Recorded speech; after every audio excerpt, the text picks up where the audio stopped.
ગાંધીનગરમાં ટાઇફોઇડના કેસને લઈને ચિંતાજનક સમાચાર। 20 જાન્યુઆરી સુધી દૈનિક 10 કેસ નોંધાવાની શક્યતા છે।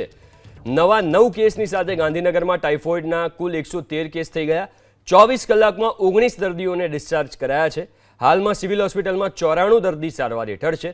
તમામ દર્દીઓની ઉંમર 1 થી 16 વર્ષની વચ્ચે છે।